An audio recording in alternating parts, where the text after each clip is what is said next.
ambisi yang besar, orang lain iri hati, bahkan kemudian mencelakai saudara, mengkhianati saudara. Zaman sekarang dengan cara paling mudah, hoax terhadap saudara. Jangan takut. Amin. Jangan bimbang. Ya. Semua bilang amin dulu. Amin. Jangan sedih. Amin. Dan jangan terkejut. Dia anak Tuhan, oh sampai hati. Saudara maju saja. Justru karena dia anak Tuhan, dia milik Tuhan, ada Tuhan ngurus dia. Bukan bagian saudara. Tiap-tiap manusia punya kehendak bebas. Saudara tidak bisa mengatur orang, saudara bisa mengatur hati saudara. Dengan pertolongan Roh Kudus, saudara bisa lulus ujian pengkhianatan ini. Singkat cerita saudaraku, kita tahu kisah Yusuf.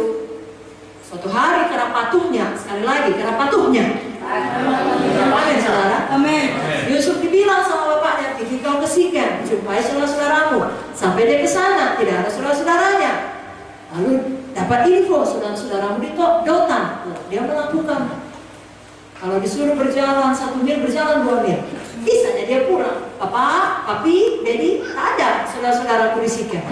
Karena patuhnya, pergi dia ke Dotan.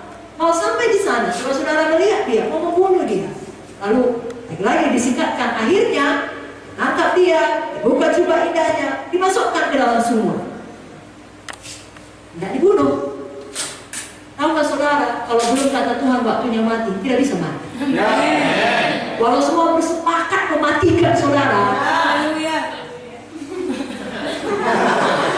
semua hoax mematikan nama baik saudara, mematikan masa depan pelayanan saudara, menutup semua pintu secara pikiran manusia. Tapi kalau Tuhan berkata belum. Amat seperti Yusuf, ada saja jalannya, tidak bisa mati-mati.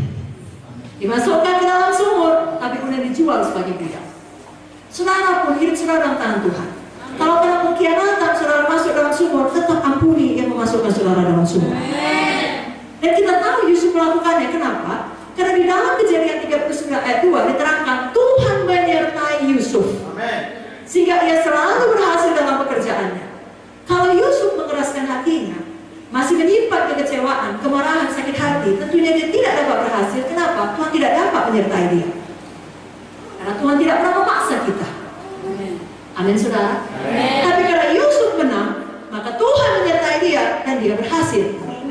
Dalam situasi seburuk apapun, kalau Tuhan menyertai, semua akan baik. Haleluya. Jadi malam ini kita belajar, kalau ada pengkhianatan, reaksi orang bisa dua. Satu, dia bisa marah, lalu membalas. Tapi yang kedua, dia bisa sedih. Kok begitu ya? Begitu tertekan, mau bunuh diri. Dua-dua, jangan mau ikut. Saudara mengampuni, saudara mau bangkit, saudara maju terus. Tuhan menyertai saudara. Tuhan membuat saudara berhasil.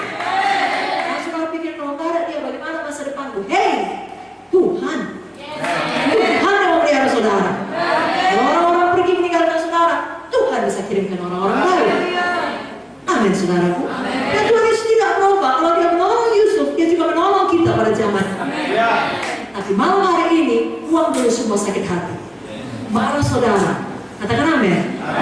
Dendam saudara, atau sebaliknya kesedihan saudara, rasa tertekan saudara, sampai membunuh diri, kekecewaan saudara, buang semua dalam nama Yesus. Ada yang kata saudara katakan, saya buang semua dalam nama Yesus. Saya menang atas pengkhianatan. Saya percaya pada Tuhan. Katakan amin. Dalam Mazmur 37 saya bacakan ayat 3 sampai 6. Percayalah kepada Tuhan dan lakukanlah yang baik. Diamlah di negeri dan berlakulah setia, dan bergembiralah karena Tuhan. Maka Ia akan memberikan kepadamu apa yang diinginkan hatimu. Serahkanlah hidupmu kepada Tuhan dan percayalah kepadanya, dan Ia akan bertindak. Ia akan memunculkan kebenaranmu seperti terang dan hakmu seperti siang. Jadi bagian kita bergembira karena Tuhan, percaya kepada Tuhan. Bagian Tuhan, Dia yang memunculkan kebenaran kita. Saya mau tanya sekali lagi, berapa banyak yang mau memilih menang atas ujian pengkhianatan? Saya. Sekali lagi, siapa yang tidak mau lagi sakit hati? Saya. Siapa yang mau bersuka cita? Saya. Berikan tepuk tangan bagi Tuhan Yesus. Jangan dipelihara itu akar yang pahit. Ibrani 12 ayat 15 berkata, Jagalah supaya jangan ada seorang pun menjauhkan diri dari kasih karunia Allah, agar jangan tumbuh akar yang pahit yang menimbulkan kerusuhan dan mencemarkan banyak orang. Jadi kalau kita dikhianati, kita bisa pilih seperti Yusuf menang, atau kita juga bisa pilih menolak kasih karunia Tuhan, timbul akar pahit, mengancam, memecah tubuh Kristus, membuat kerusuhan, mencemarkan banyak orang dengan mulut kita. Jangan tolak kasih karunia Tuhan itu. Ya. Nah, pemuda-pemudi yang dikecewakan oleh pemberi harapan palsu, jangan takut, mulai lagi dari awal. Jangan langsung bilang, oh saya tidak mau lagi, saya tidak percaya lagi, bagaimana mungkin hati saya sudah pecah berkeping-keping, bla bla bla bla bla. Menanglah saudara. Yang pula gara-gara satu orang, saudara tidak mau lagi percaya kepada siapapun. Percaya kepada Tuhan. Tuhan akan kirimkan orang yang tepat. Amin, saudaraku. Tapi lebih daripada itu, kalau saudara melayani, lalu di dalam pelayanan saudara mendapati banyak orang mengkhianati saudara, tetap melayani. Amin. Harus sudah buat baik, tinggi dia, tinggalkannya saudara. Lebih daripada itu, difitnahnya saudara, dihoaxkannya saudara. Dia yang baik hati, harusnya kita yang baik hati, dia pula baik hati. Dia yang berutang sama kita, dibanding kita yang berutang sama dia. Itu cerita lama, sudah ada sejak zaman Yusuf, jangan heran. Ketika mereka melakukannya, saudara terus mengampuni, saudara terus mengasihi. Tidak mudah, tetapi ada kasih karunia. Jangan ditolak, terima kasih karunia Tuhan itu. Dan saudara akan menang, menang, dan terus menang. Haleluya. Amin, saudara.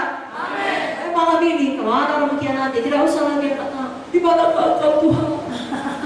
Kenapa kau izinkan? Maju terus.